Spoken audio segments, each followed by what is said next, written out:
cadre du projet de règlement modifiant temporairement le règlement de zonage 820-2014 afin de permettre, dans certains cas, la cuisine de rue. Les objectifs du projet de règlement, en fait, visent à modifier temporairement, comme son nom l'indique, le règlement de zonage, afin d'autoriser l'usage cuisine de rue à titre de projet pilote pour une période de 5 ans, et ce, dans l'objectif de permettre la cuisine de rue lors de certains événements, également permettre la cuisine de rue sur certains terrains de nature plus publique.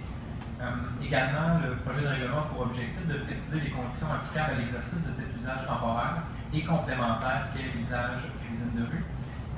Donc, pour ce faire, il sera nécessaire de modifier et ajouter des définitions dans le règlement de zonage. On va le voir également, le projet de règlement en fait prévoit classifier l'usage cuisine de rue et encore l'exercice à titre d'usage complémentaire. Et finalement, il précise les zones dans lesquelles cet usage est autorisé. Au niveau des dispositions susceptibles d'approbation référendaire, en fait, une disposition susceptible d'approbation référendaire est un article du projet de règlement pour lequel une demande de la part des personnes intéressées et concernées par la modification peut être présentée afin que l'article du règlement soit soumis à leur approbation conformément à la loi sur les élections et les référendums dans les municipalités. Le projet de règlement, en fait, contient 18 articles et ce ne sont pas tous les articles, même des parties d'articles qui sont susceptibles d'approbation référendaire. Toutefois, vous en avez la liste ici dans le tableau qui est présent. Donc, vous voyez dans la section de gauche les articles ou les paragraphes en fait, qui peuvent être visés par une demande d'approbation référendaire, et les autres, dans la portion orange, les articles qui ne sont pas susceptibles. En guise de rappel, pour faire simple, tout ce qui est susceptible, dès qu'on joue avec les usages, dès qu'on modifie le zonage, dès qu'on joue dans les grilles, c'est des éléments qui sont susceptibles d'approbation référendaire. Par contre, quand on affecte, disons, l'affichage ou plutôt l'apparence des constructions extérieures, ces éléments-là ne sont pas susceptibles d'approbation référendaire. Donc, vous avez un extrait ici des dispositions qui sont visées.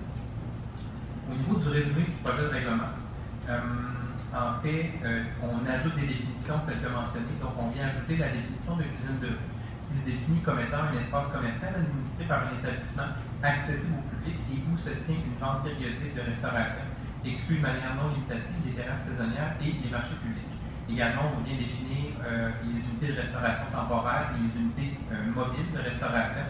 Donc, dans le premier cas, l'unité de restauration temporaire se définit comme étant un véhicule équipement ou structure qui est destiné exclusivement à la cuisine de rue durant la période d'occupation autorisée, et ce, incluant une unité mobile de restauration et les contenants.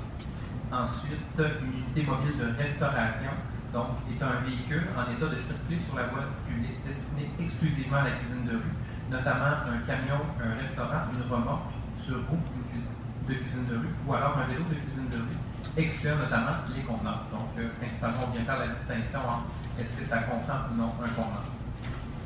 Par la suite, on ajoute en fait certains mots ou expressions ainsi que leur définition afin d'encadrer davantage l'exercice de l'usage, que ce soit le domaine public, les eaux ménagères, l'emplacement, les événements promotionnels spéciaux, en fait, la période d'occupation et les terrains de stationnement public qui sont reliés à l'usage ici.